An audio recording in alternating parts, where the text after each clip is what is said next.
Hello, everyone, and welcome to this webinar of the presentation of the new features that we've added in the last few months. So the goal of this webinar is really to present some features that you might have not seen have been added to the platform and that can be really useful for your enterprise to use. So I will go through all of them.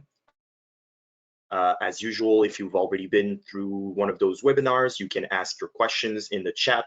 I will answer them at the end of the webinar. So I'll go right ahead into the list of things. Just give me a second. All right, here you go.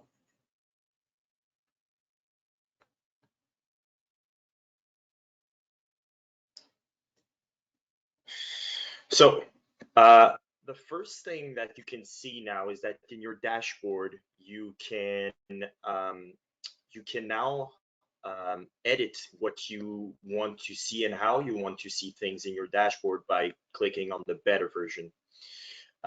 So from there, you can click on the personalize option, and then you can decide to move your different sections here around the dashboard to prioritize what you want to see first. So let's say you want to see your leaves request to approve first.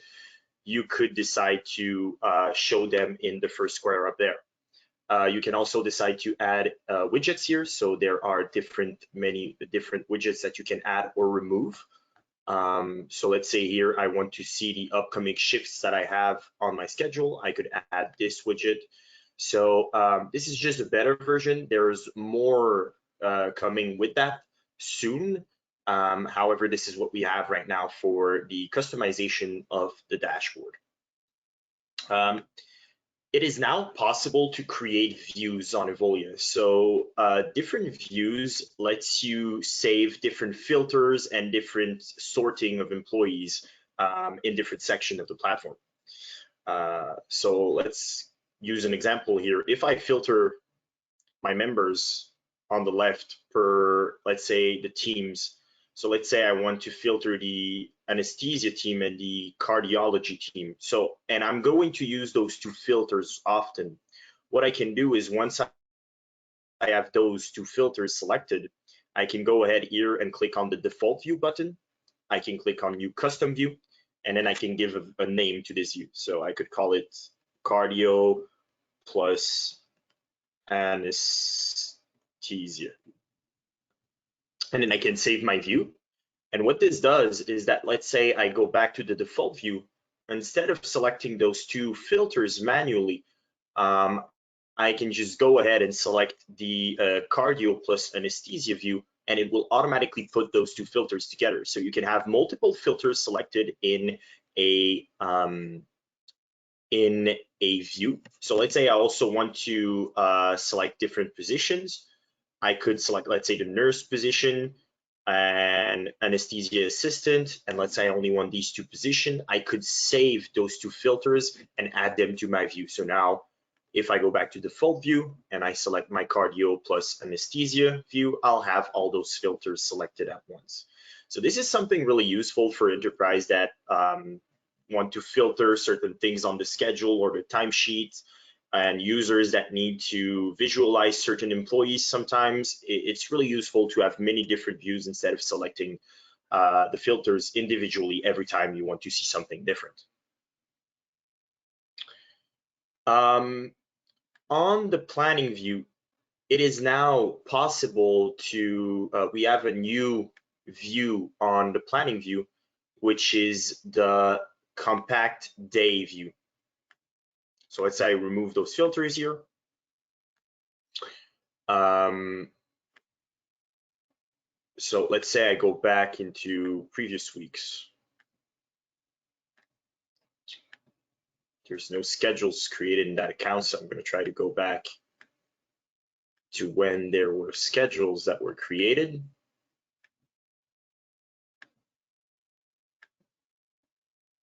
Okay, so this will look better. So in the planning view, you had the option previously to filter per day. So you could see here the shifts in this way per day. So for different hours of the day, what type of shifts you have created. but now you can also go to the compact view and then see the shifts in a more compact way to view more shifts in a single day if you have a lot of shifts at the same time. So this is something that we've added to facilitate the visualization of daily schedules on a day-to-day basis. It is now possible to copy and paste repeating shifts on the schedule. So let's say I go to this week and I want to create a shift for, or next week, and I want to create a repeating shift for this employee right here. So let's say I want to create a shift that is from 9 to 5 every weekday from Monday to Friday. And then I can go up ahead and say that this repetition will go on for 12 months. I can then select the team. Let's go ahead and select cardiology. Let's select nurse, and then let's select this location right here. And then let's say I publish this shift. And now I want to copy and paste this shift to the employee Bruno right here. Previously, what it would do is that it would only copy the 5 shifts that I've selected here. So in the past, you would only be able to copy the shifts that you've selected. But it is now possible whenever you select a single shift here.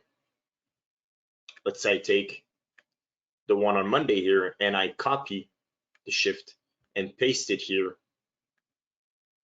I'll have the option to paste these shifts and the following. So I'll be able to copy and paste the whole repetition of the shift. So to have the whole shift for the whole year the same way that I did for Anik, and I could also decide the date that I want to paste them until. So let's say I only want to paste them until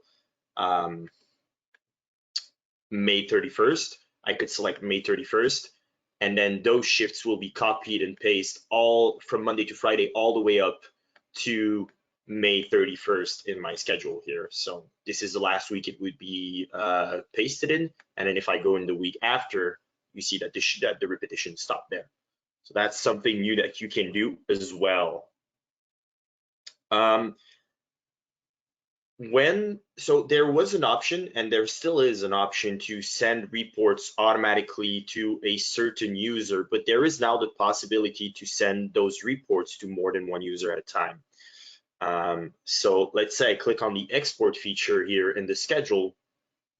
I can select the type of report that I want to send. So let's say I want to send a report by employee. I can decide to send the report by email. So I now have the option to enter multiple emails of different users instead of being forced to only send it to one user.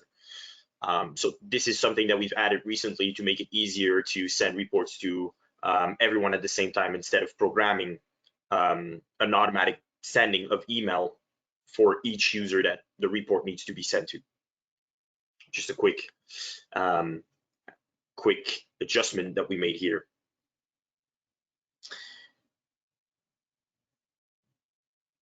So whenever there's an employee that forgot to log out of their clock-in on the web punch console, previously what it would do is that the employee would, the punch would stay on this employee until it would be disconnected manually, right?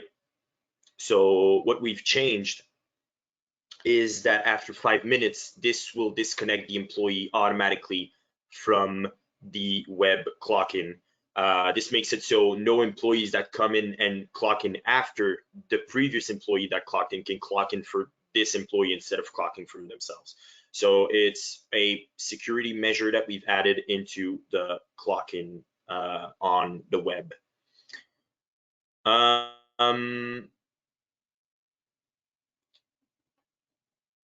We also have a new setting in the time and attendance settings, which was requested by a lot of you guys, which was to limit the paid break duration. So what this feature does is that when an employee takes a paid break longer than the allowed time, the excess time will be converted into an unpaid break. What this means is that if an employee has a 15 minutes paid break and he punches or takes 17 minutes of paid break, well, these 2 minutes of extras, if this feature is activated, will be considered as unpaid break, so you don't pay more than the time that was assigned for that paid break. So that's a quick feature that we've added to make it easier for the clients that use our paid break feature for their employees. So in terms of the task model, it is now, it used to be only possible for supervisors and administrators to create tasks in the task library here, but it is now possible for managers as well to create tasks in here in the library for their teams. So quick adjustment we've made here. In terms of the leave requests, once again, a feature that has been asked by many of you is to have block leave periods.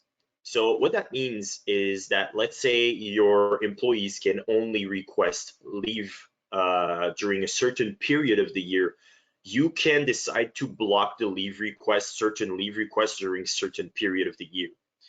So let's do an example here. Let's say I want my employees to request all of their vacation between January and March. So I could call this period vacation period.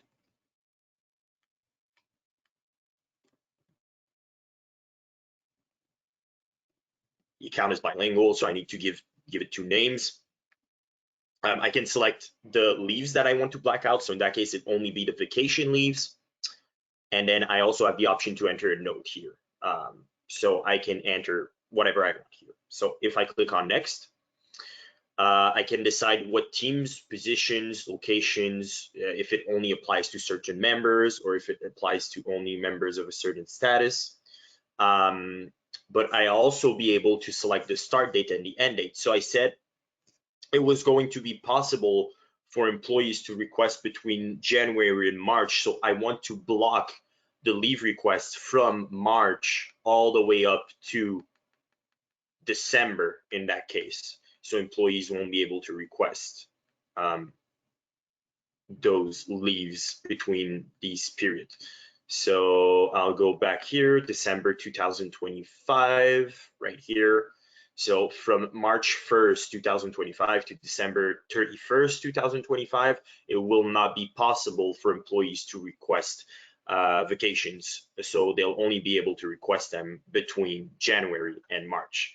However, if as an exception, if an employee needs to request time off, a manager will always be able to enter the time off for the employees in these circumstances. I'm sorry.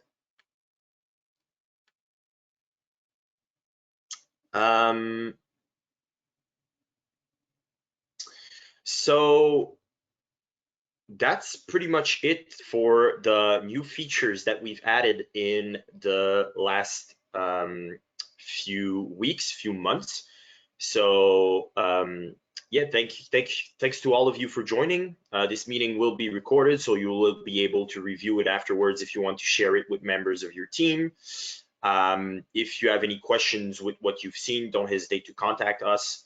It'll be our pleasure to help you set up certain settings for you, or with you, I mean.